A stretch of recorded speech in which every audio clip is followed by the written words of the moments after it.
represent, let's call it W.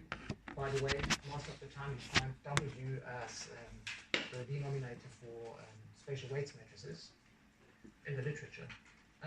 But you could represent a square matrix W in terms of a half of W plus W transpose plus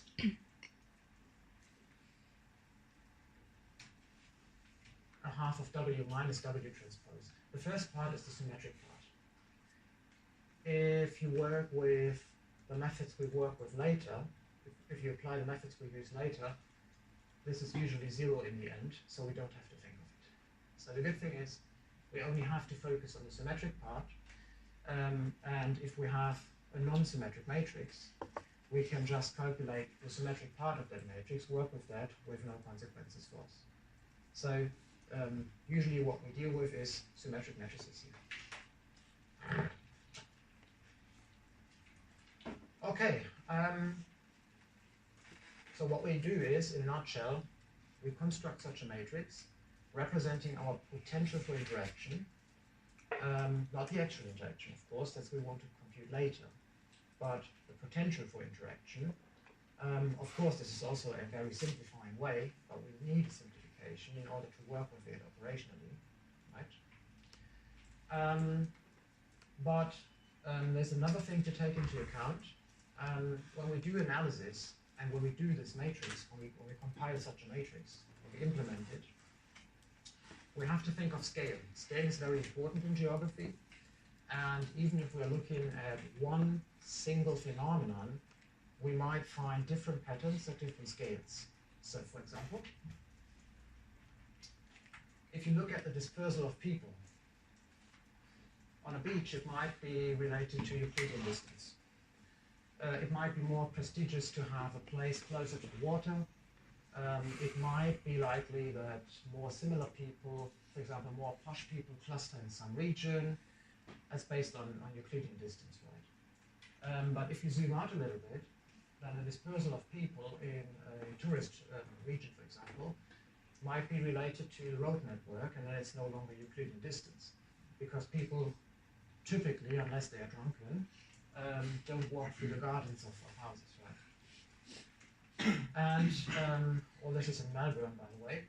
If you zoom out further, then it might be about airport links, which again introduces a different type of geography.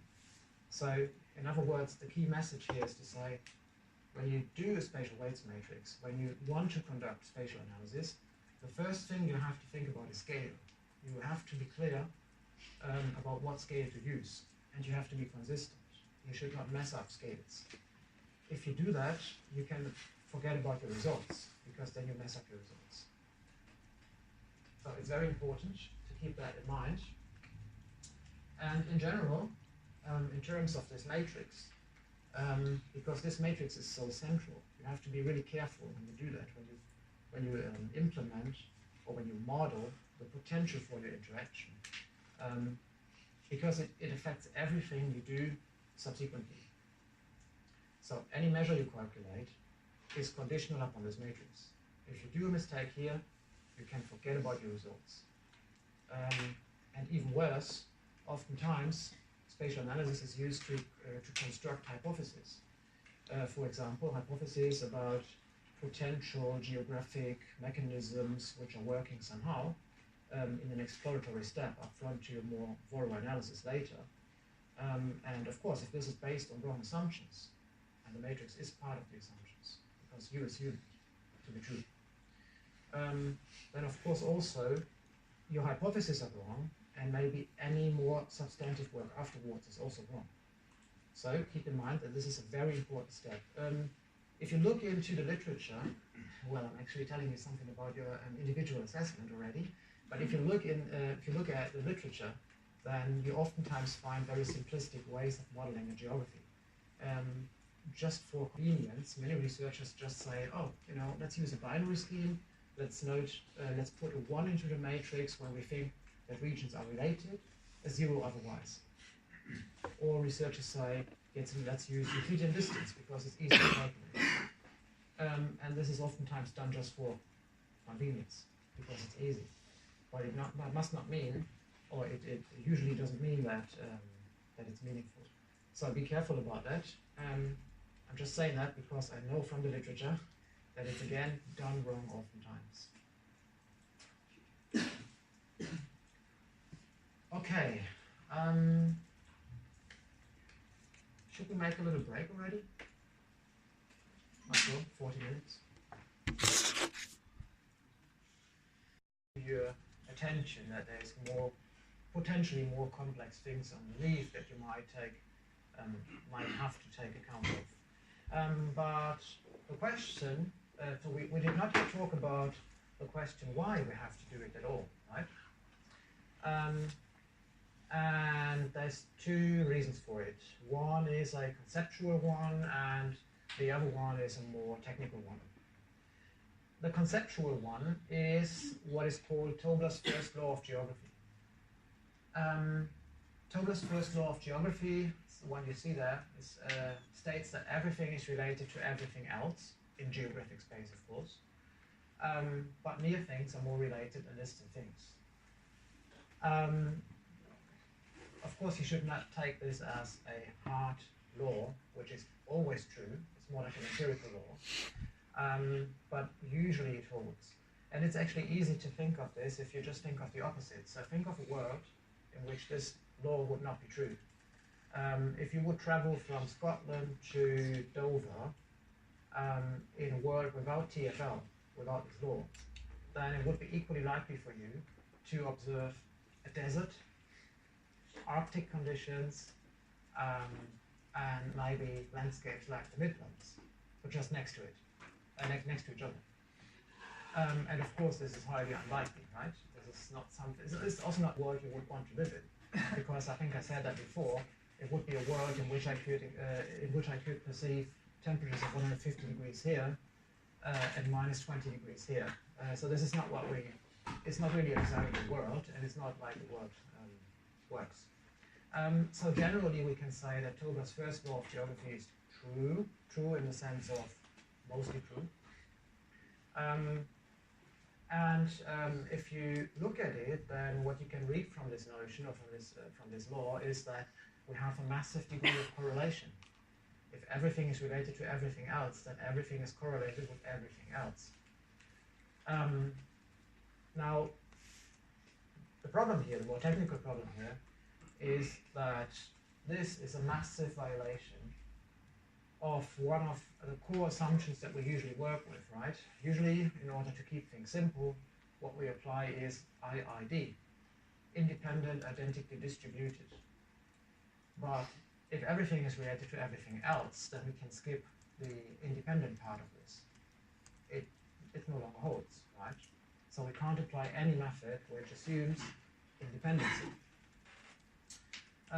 Also, identical distribution. If you just walk through a country, you already see that this is no longer true, right? We don't have identical distribution in geographic space. We have to deal with something called spatial heterogeneity. We have parts of London which are posh. We have parts of London which are poor. In terms of geographic dispersal, different mechanisms might be working in these different parts. For example, in the more impoverished parts, it might be more likely that people walk or use public transport. In the more posh parts, it might be more likely that people use their own cars with drivers. The way they approach geography, or in other words, the geographic dispersal, depending on what you're investigating, of course, is critically different. It's no longer the same. So you have one map, but you have to deal with different conditions, different underlying generating processes. In other words, you have to deal with non-stationarity in your map. So the entire field of spatial statistics is based on Tobler's first law of geography, even though it's oftentimes not stated explicitly unless you go to the geographical literature. But indeed it is. So the whole idea of incorporating geography and geographic space, for example, through spatial weights matrices, is to accommodate this fact that you have correlation, that you have non-independence, that you have heterogeneity, and all of this you can reflect in your spatial weights matrix already. So it's really a powerful device. It's actually very easy to see that. So just look at this map, which is census data from Brazil again. What you see here is income values. And what you see is, first of all, that indeed you have a huge degree of redundancy in this map, right? You have, for example, you have a lot of units which are exactly the same color, blue, and of course you don't have sudden changes. Usually you don't have them. So you have a gradual decrease in incomes here. So you see that, of course, neighboring units are correlated. They are not totally independent of each other. That's why location matters. That's why not only where something is matters, but also how something is embedded in the geographic landscape matters. At the same time, so first of all, why do we have that? Well, we have that because census data is created based on demographic principles, not geographic principles, right? So the idea of census data is to cover a similar amount of people by every unit. But of course, this means that we are covering similar underlying geographic spaces, or parts of the geographic space. So we have redundancy throughout. But what you also see is that, for example, here, in this area here, there is a sharp boundary, right? You recognize visually, that there is a change in conditions somehow. So in other words, there might be a totally different geographic process going on here rather than here, which is not unlikely because this is a more posh part of the city, this one's not. And there's a river in between. So you see that we have both in this little map already, we see that we have shared context because these units are covering kind of similar parts of the geographic space. At the same time, we see non-stationarity because we are likely to have observed different processes already in this small map. And this, of course, outlines much of the problem. So if you would, for example, use Pearson R, standard correlation coefficient, if you use Pearson R to calculate, for example, these income values, so the correlation between these income values and, I don't know, maybe success in school, something else, anything else, of course you would massively overestimate, or your results would be highly biased by whatever is happening here, because you have then this area, which might be one consistent area underneath, massively overrepresented in your data set. Yeah, well, for this reason, you cannot apply any standard statistical technique because you infringe one of the core assumptions, right? In other words, if you would make this a table and not a map, then you would have a lot of very similar entries in your table. And of course, all these entries, which you only see when you map them, are actually covering exactly the same situation. That's the major problem that we are facing here. And that's why we have to incorporate geographic space explicitly in our models, in our methods, in our techniques, in anything we do. Okay, I said that this problem is central to entire spatial statistics. So let me talk a little bit about spatial statistics and what it actually is. It is not one thing. It is actually many different things, and also many different things with different origins. We have different schools of thought in spatial statistics. One is, and I think that's a term that you heard about before, one is geostatistics. But geostatistics should not be confused with spatial statistics. It's not the same thing. Geostatistics started out in engineering, in mining, and it is mostly concerned with a continuous notion of geographic space. It deals with phenomena which are defined everywhere. For example, if you look at air quality measures, if you look at soil characteristics, for example, even if the amount of carbon in a soil is zero somewhere, it's still defined. It still holds to say we have zero carbon in the soil in a certain area. So this is geostatistics is a field which is dealing with a continuous notion of geographic space. Something is defined everywhere in every point in the space. This is in contrast to the field of spatial data analysis. ESDA, CSDA, so exploratory or confirmatory spatial data analysis, which is largely based on a discrete notion of space. For example, like here. If you have to deal with census tracts, then of course you cannot say what is the value exactly in this point. It's impossible to say that, right? Because you're working with aggregates already. So you can't say that. You can't make any statement about the spatial relationship between these 2 points. That's impossible to do because you don't have the information. And therefore also the methods you can apply, the spatial methods you can apply, are different. Geostatistics is based on interpolation. Maybe you came across the term kriging before. Daniel Kriege, an African engineer in South Africa, which is all about spatial interpolation. So you have a limited set of measurements and you want to estimate the surface, so the continuous surface. These techniques that you apply here are based on a discrete notion of space, and therefore, okay, I removed it, therefore for example, to a spatial weights matrix. If you work in the field of geostatistics, you don't need a spatial weights matrix. What you then need is a so-called variogram, which is a continuous function of variation over space. But what is similar with both fields is that the notion of spatial correlatedness is underlying in both. You can only do interpolation, you can only come up with a full map of something if you assume spatial correlatedness, because otherwise you wouldn't know how to predict unobserved locations. And the third school of thought, which is very important, is called spatial econometrics. Maybe you heard about econometrics before if you come from economics or related areas. And there's also a branch called spatial econometrics. And spatial econometrics is all about modeling, regression modeling, and how to incorporate geographic space in regression modeling in different ways. So you see that spatial statistics is not just one thing, but it is many different things, and the methods you apply can be very different as well.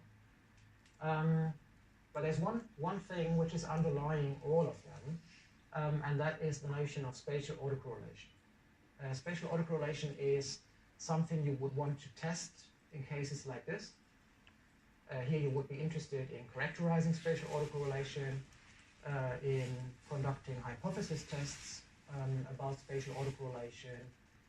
For example, if you conduct a hypothesis test about spatial autocorrelation based on a certain spatial weight matrix, of course, you can find out whether or not something is geographic or not.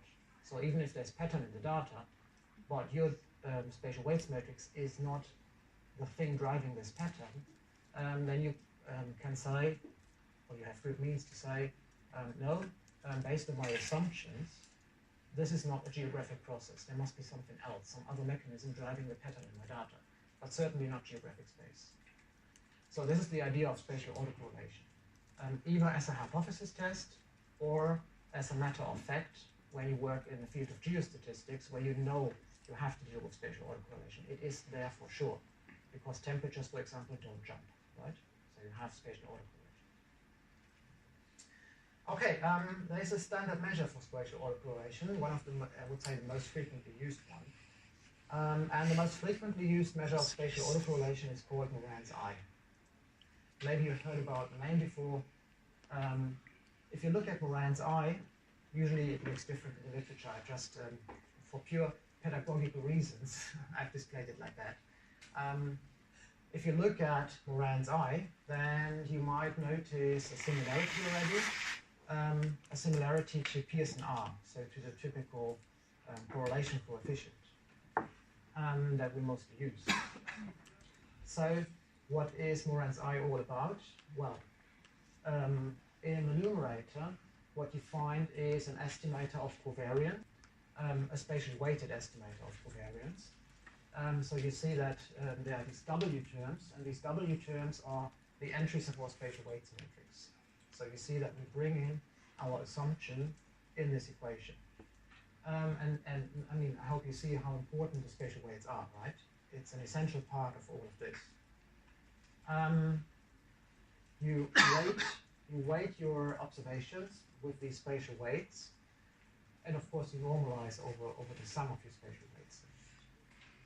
And what you have here in the denominator is the variance estimate. The form is exactly the same like with Pearson R. You can think of this also as a bivariate case. It's autocorrelation, so it's univariate, of course, but you could say one variable we're dealing with is the observations within locations. The other variable we're dealing with is wij times xj minus x bar. So the spatially lagged variable, right? So the neighborhood. But the neighborhood can be defined anyway, right? It can be based on hierarchies and so on and so forth. So don't just think of the immediate neighborhood, but any kind of geographic neighborhood here. Because you've coded that through your spatial weights matrix before. So what you're calculating here is the correlation between a value measured in a certain location and its neighbors, or say a weighted average of its neighbors, a weighted sum of its neighbors. Now, this looks much like just a weighted version of Pearson R, and in fact it is, but the weighting structure brings along some complications, which makes it more difficult, to actually interpret these values. One problem here is that we cannot just say that the correlation is between -1 and 1. Unfortunately, this is no longer true. In fact, sometimes a correlation of 0.05 might be very strong. It sounds a bit odd, but the problem is that this measure depends heavily on the spatial weights matrix. And the spatial weights matrix outlines your geographic layout, right? So your region that you defined before. And some geographic layouts naturally allow more interaction, whereas others are more restrictive. And your spatial weights matrix actually determines the range of your values of Moran's I that you can expect. In fact, you can calculate that, and that's especially important for smaller samples. What you can do is you can calculate the eigenvalues of your spatial weights matrix. And the interesting thing is that the eigenvalues of the spatial weights matrix determine the range and the shape of the distribution of your Moran's I that you can expect.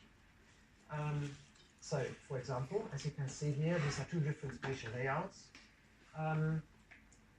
In this case, the maximum value to expect is something like 0.1. It's not very high, is it?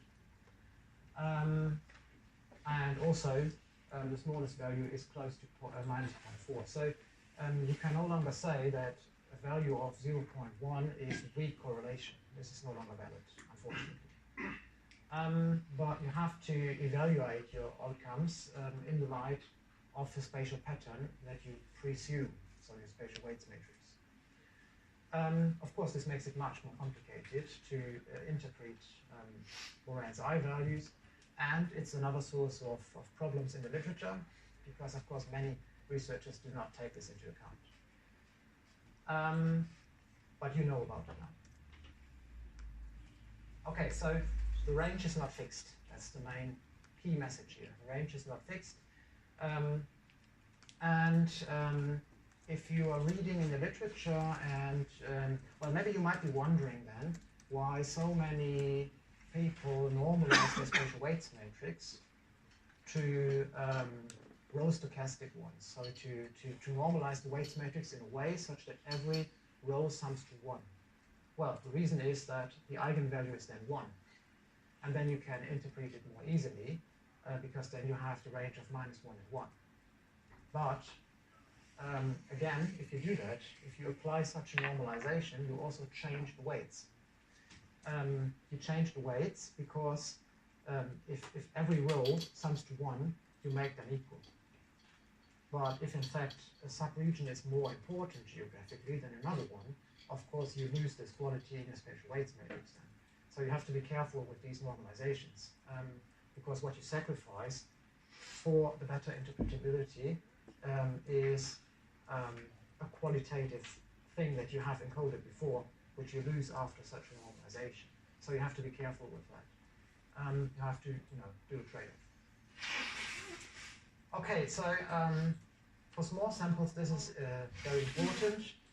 For larger samples, it is not as important. Why? Well, because Moran's I is asymptotically normal.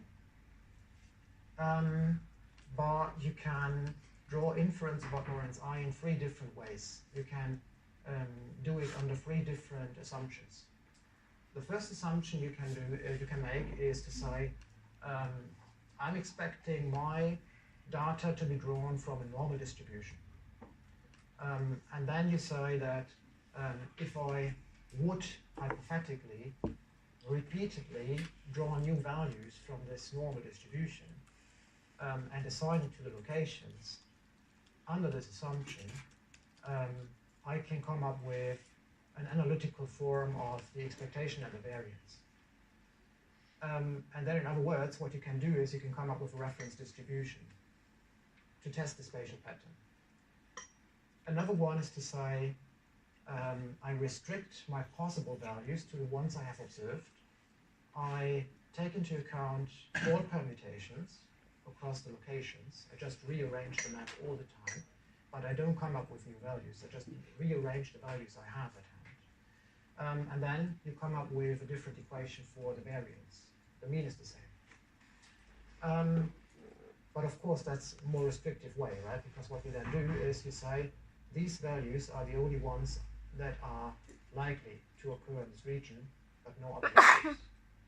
So in other words, you can draw inference in different ways, and the way you do it, of course, affects the inference you draw. So it affects the p-values that you can get.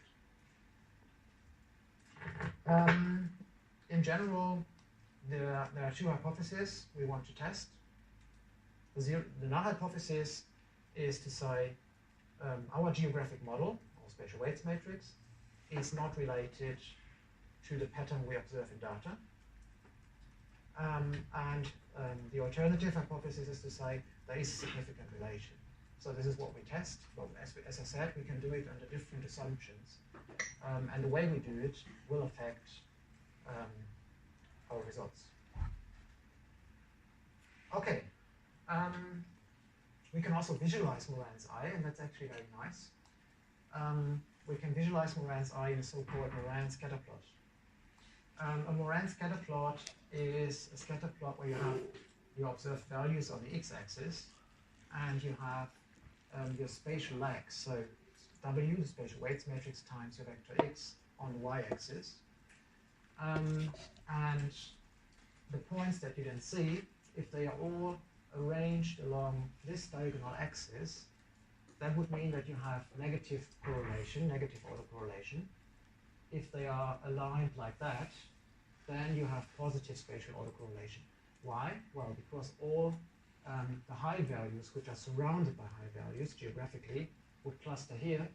All the low values with other low values surrounding them would be clustered here, and any contrary cases would be clustered here. This is a very nice way to get a good feeling also for outliers, for example, spatial outliers. Oftentimes spatial outliers are the most important features in a map, the most interesting ones, because you could ask why they are outliers, right? So why don't they fit into that neighborhood? And this is a nice tool for, at least exploratorily, to explore your map. This could look like this. So for example, the one you see on the left is an example for positive spatial autocorrelation, and the one on the right-hand side shows negative spatial autocorrelation, so some arrangement which comes closer to a checkerboard pattern, where you have like black and white being next to each other more frequently than you would expect. The equation I've shown before is a global measure, right? So let's go back. Yeah. So this will produce only one value for one map, one pattern, one value.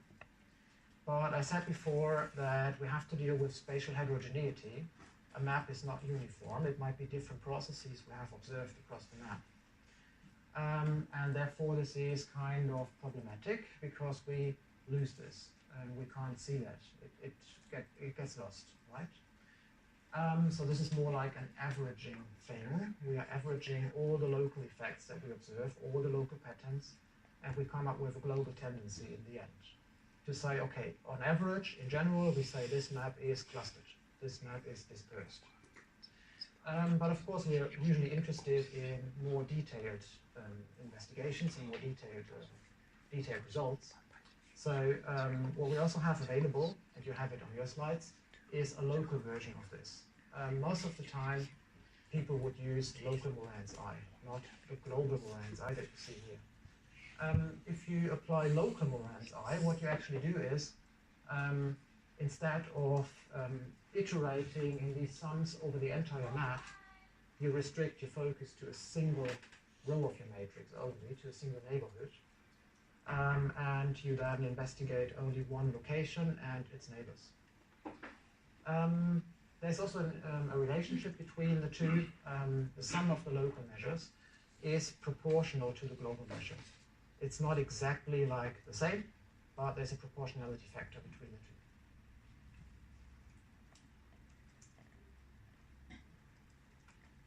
What you get when you apply local Moran's eye, for example, to the homicides we've seen before, these are the homicides again, could be something like this. So a statistical map, a map of, in this case, p-values. And you can, for example, see that you have a significant cluster here. You've got a significant cluster in the Midwest of homicide rates. And of course, it depends on your interpretation and what you do with it, right? But you see that this is a more detailed way of looking at statistical patterns, statistical clusters. Okay, by the way, I talked about cartography in the beginning. Who of you recognizes something?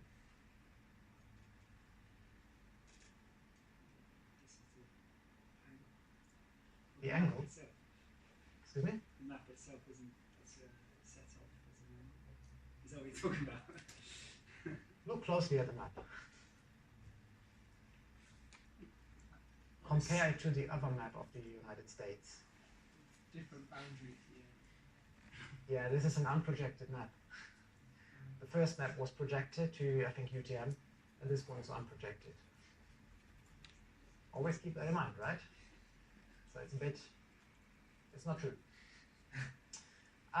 Anyway. Okay, so to summarize that a little bit, Moran's eye is only one possible measure of spatial autocorrelation, but it's the most frequently used one. So kind of the standard measure. It's like PSNR, right? It's kind of the counterpart to it.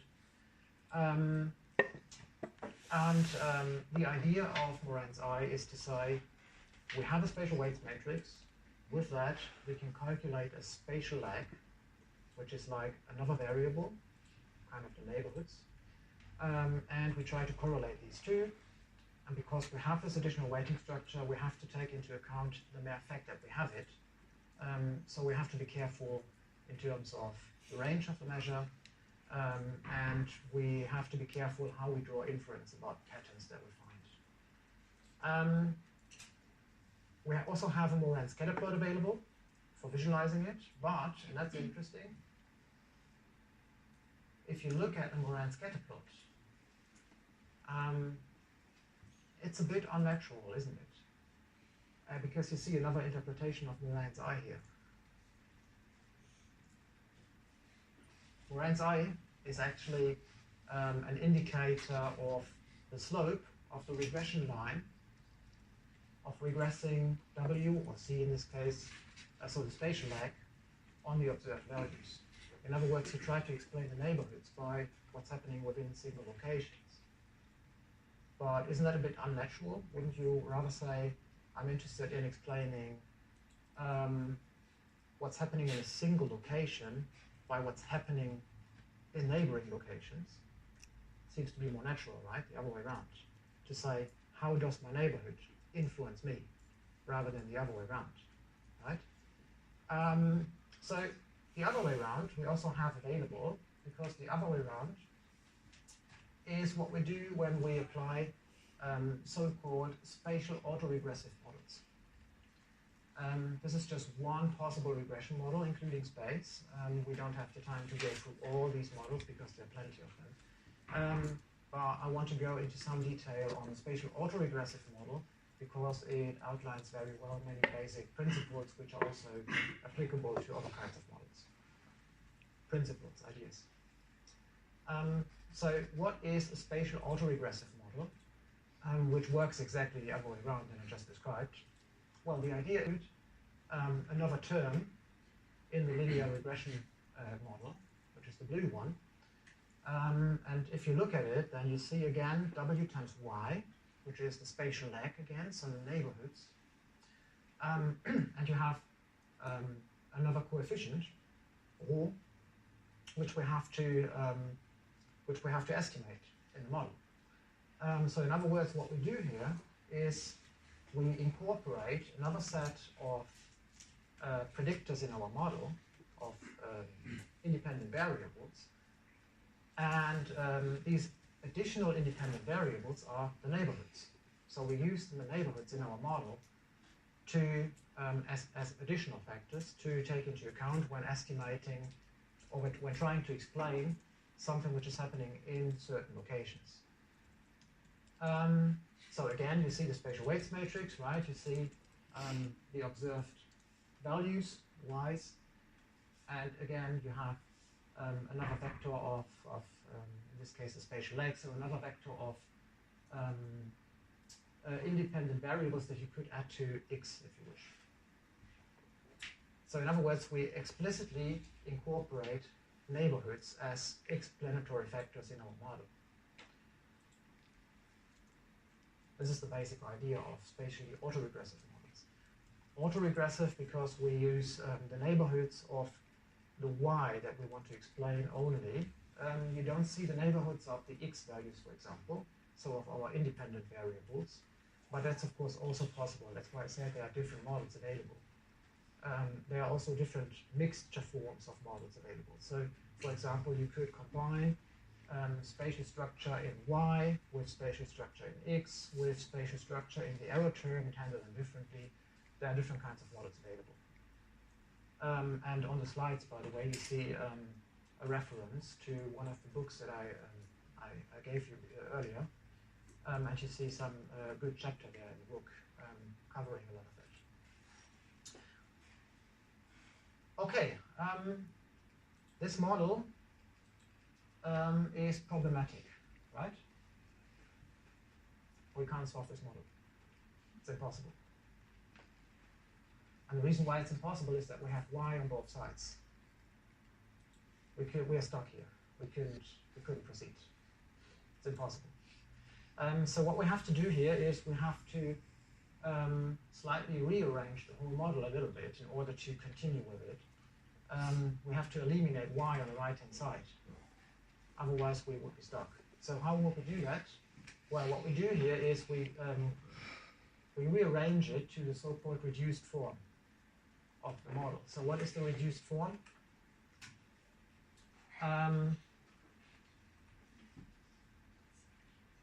If this is our model,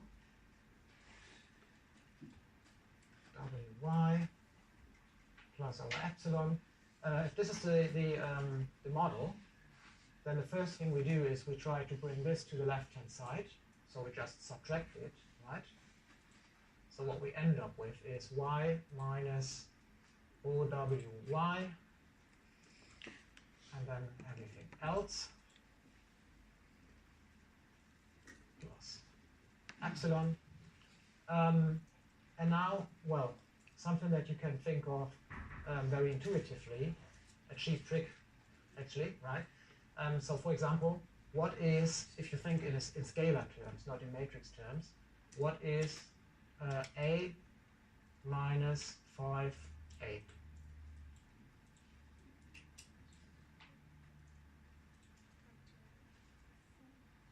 It's minus 4a, right?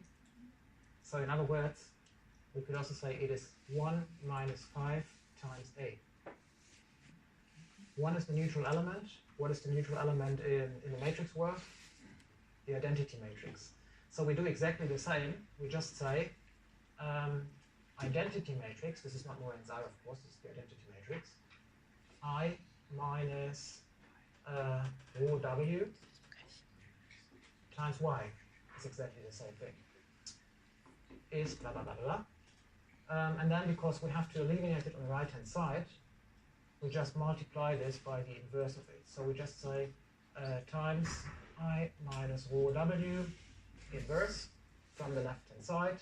So we eliminate it here, but of course we get it to the right-hand side then. So what we get on the right-hand side is then Y equals I minus rho W inverse times, well, everything else.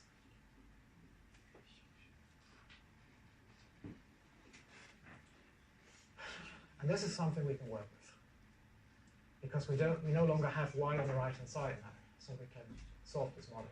We can figure out beta, we can figure out rho. Now it's possible. Okay, so this is why sometimes you see a slightly different equation in the literature, which is the reduced form, which is this one. Now, this is very interesting.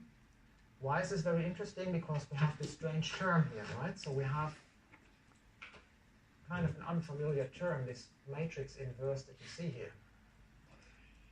And this is a very interesting term because it tells us a lot about the model. This term, I minus rho W to the power of minus 1, is responsible for two effects. First of all, it's responsible for so-called feedback effects.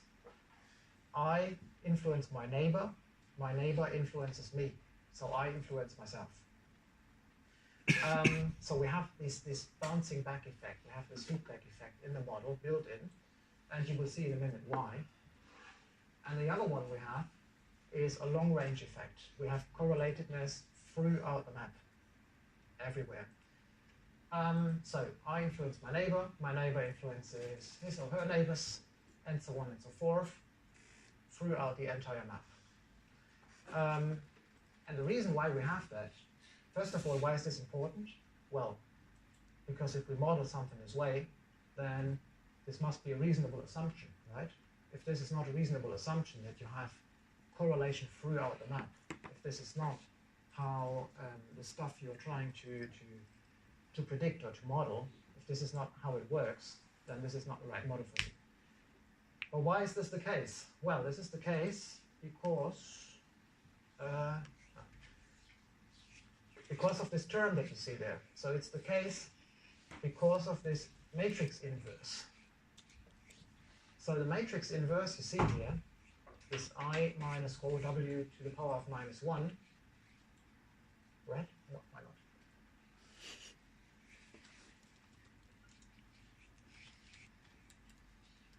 Can be approximated or can be represented as a series, an infinite series, and rho W to the power of I. So this is an operator, right? Rho W is an operator. You can apply it, and what you then apply is the neighborhood effects. One application of the spatial lag operator means you make the neighborhood effective one time. The next application, the next time. So it's like a progressive application of neighborhood effects.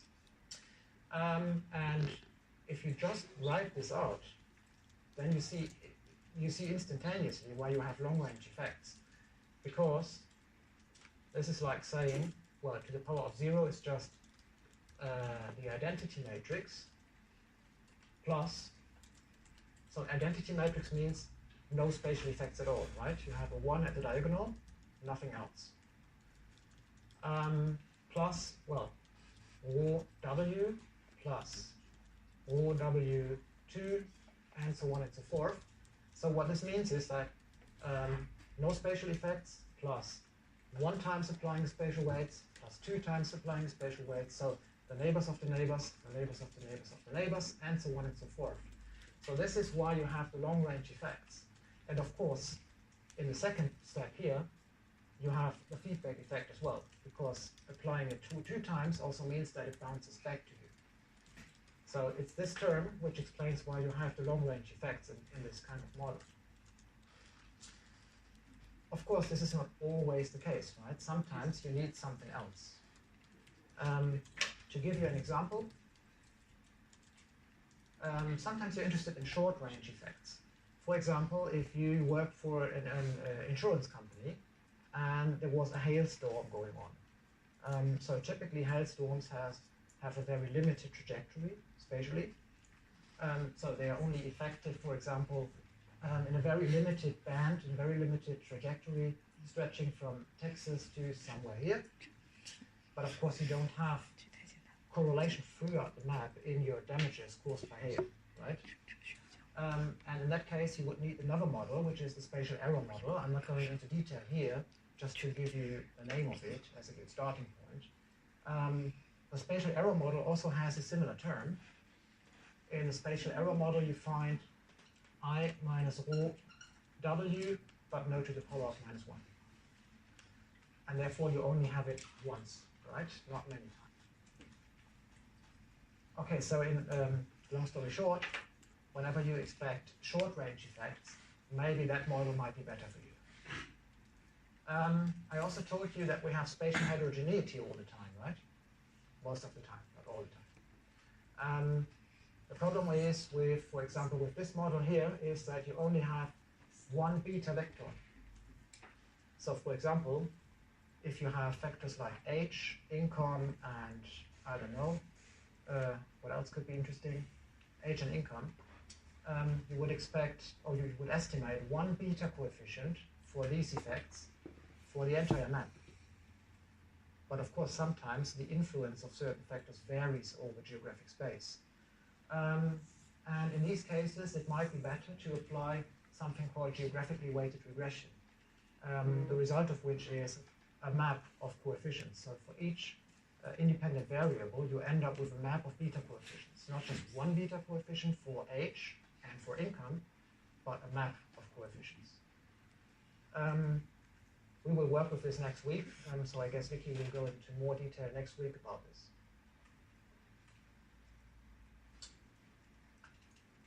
Okay, of course, the spatial autoregressive model has certain limitations, two of which I mentioned already. So this is another explanation, right? So one beta vector across the map, if you look at the retail shares or the share of retail in the overall economic turnout across Germany, then you see that there must be a different process going on here rather than here, right? It's not the same. So for example, there are many more old people living in the northeastern part, but there are more workers living here, historically. I don't know if it's still true. But it might mean that, for example, the beta coefficient for H might be higher, indicating higher importance here, rather than here. So you see that it's not the same everywhere. So one fits all is not always reasonable, of course. One model for the entire map is not always reasonable. But there is another major limitation, and that is multicollinearity.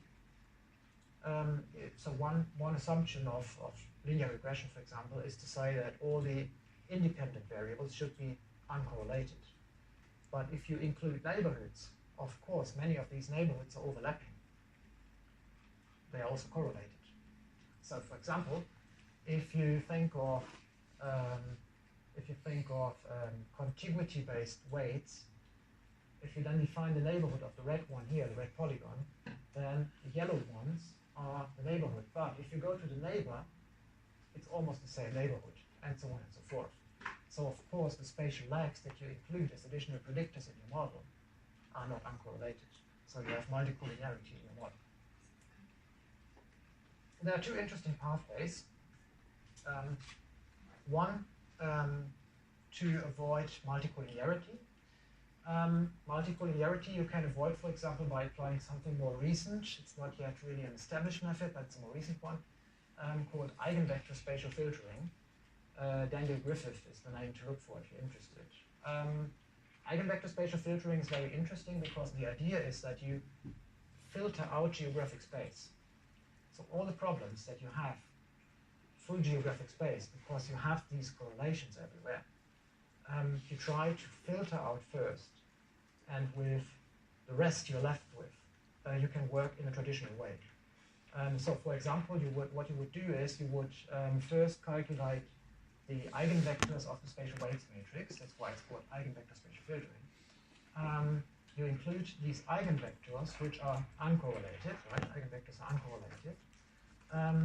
In your model, you explain your data by these eigenvectors. The residuals are the non-spatial part. So everything that could not be explained by the eigenvectors of your spatial weights matrix are then considered the rest, which is non-spatial. And you then continue working with that, and you do it for every variable that you have. And then you come up with an unspatial model, even though you had spatial inputs first. So this is the idea. Unfortunately, we can't go into detail here because we don't have the time. Sorry for that. It's really interesting. But you might be interested in looking at it. And there's a nice chapter in the Handbook of Applied Spatial Analysis. It was on the USB stick, chapter B5, which is all about eigenvector spatial filtering in all detail. Written by Daniel Griffith, by the way. Okay, and this is just to outline something I've said before. Another interesting approach is GWR, geographically weighted regression. I just want to give you an example of this. So what you see here is different independent variables impacting fast food consumption of adolescents. And for example, deprivation is here, physical activity is here, and you see that the coefficients vary over geographic space. So in some parts, some independent variables are more important than others, and it's not the same everywhere. Just to give you an idea of what you can expect from this kind of method. Okay. What did we learn today? Hopefully a range of things. Well, first of all, I hope that you got an idea that the underlying dispersal mechanism is somehow key to spatial analysis. The way you believe something to progress through space is the basis for looking for pattern, because it's related to the notion of distance you apply. If it utilizes a hierarchical structure, then it's better for you to define your distance notion based on this hierarchical structure, not on Euclidean space, even though it looks more simple and more compelling. We use spatial weights to model these mechanisms, sometimes in a discrete world. If we, for example, work in geostatistics, we would use a function called the variogram function. But it's the same idea underlying it, so it's not all too different. Okay, so what distinguishes spatial statistics and spatial analysis, kind of a more applied take on it, from general statistics is that we incorporate exactly this explicitly and we don't leave it unexplained, right? Okay, so a formalization of Tobler's first law of geography, which is the intuitive law governing what we do, is spatial autocorrelation, which kind of quantifies Tobler's first law. So do we have a strong realization of Tobler's first law, or do we have no realization at all, meaning that we don't have a geographic process at hand?